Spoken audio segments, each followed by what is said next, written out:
He killed people, and he didn't hide it. He told the world, almost like he wanted to be seen, like he needed them to know he existed. But the most dangerous thing he left behind wasn't the killing. It was the code. Something invisible, something that stayed inside people's minds and refused to leave. He said, "If you can solve it, you will know my name." Then why hide his name and reveal it at the same time? Why choose this way? Was it just for fun? Or was he testing us? Because while people were trying to solve it, someone was still dying. Quietly, carefully, and without hesitation. And it all began with a single letter.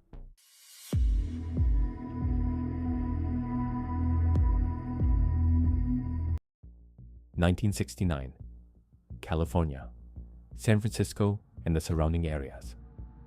On the same day, 3 letters arrived, different locations, different newsrooms, but the message was the same.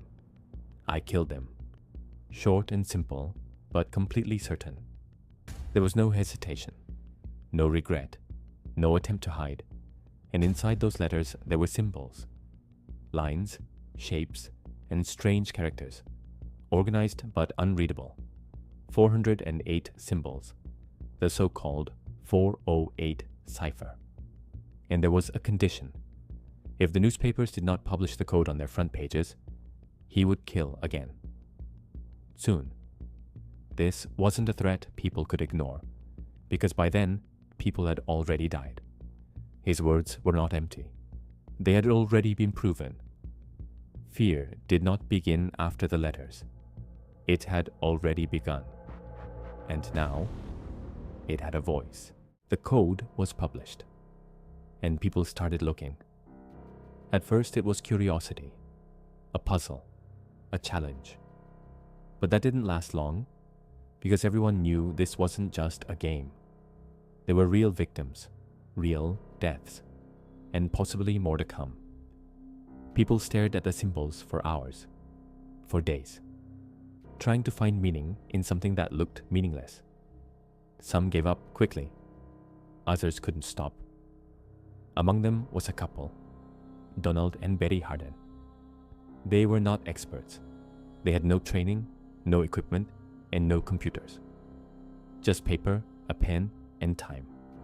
At first, nothing worked. The symbols felt random. Every guess failed. Every pattern collapsed. But they didn't stop.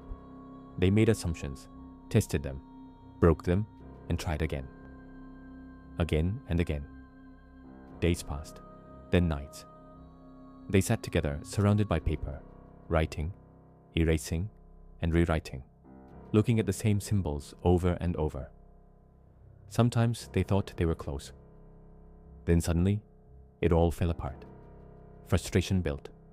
Fatigue grew, but something else grew with it. Obsession. They weren't just solving a puzzle anymore. They were chasing something. And then, one night, something changed. A word appeared, small and uncertain, but real.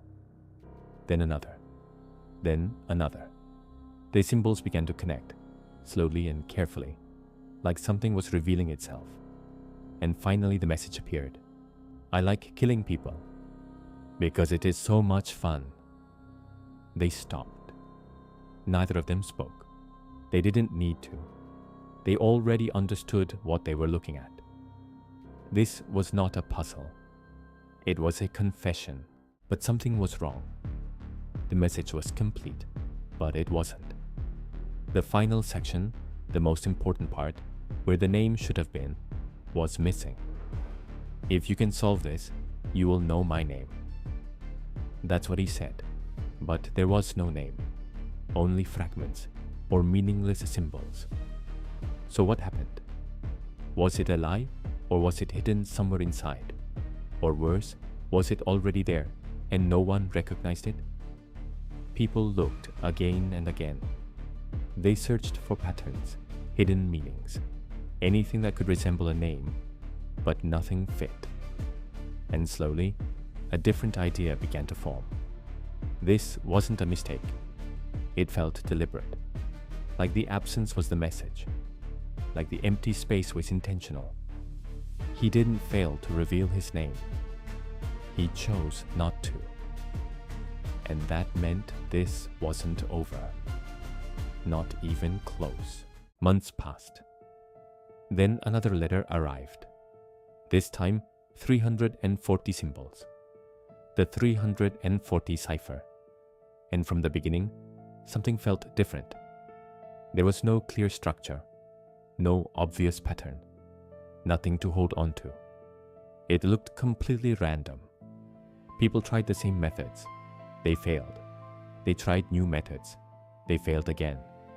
Experts stepped in, cryptographers, analysts, people who had spent their lives studying codes. But this one was different.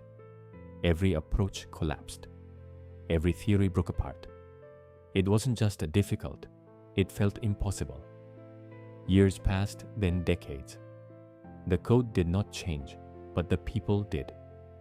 Some gave up, others kept going. Not because they believed they would solve it, but because they couldn't let it go. The longer it remained unsolved, the more powerful it became. This wasn't just a code anymore. It was a challenge, a statement, a game that no one could win. Time moved forward. Technology changed. Computers grew faster. Algorithms became stronger. What once took years could now be tested in seconds. And still, for a long time, nothing happened. Then, in 2020, something changed. A team of individuals working together using modern computing finally managed to break part of the code. Not completely, but enough. The message said, "I am not afraid of the gas chamber because it will send me to paradise faster." It was chilling. Not just because of what it said, but because of how long it had remained hidden. For decades, it had been there, waiting. And still, even after all that time, there was no name. Not at the beginning, not at the end, nowhere. He had spoken, but he had not revealed himself. So why leave a code? Why not just write a message in plain language? There are theories. To prove intelligence, to show control, to mock the police, to trap people in fear. But there is another possibility, a more unsettling one.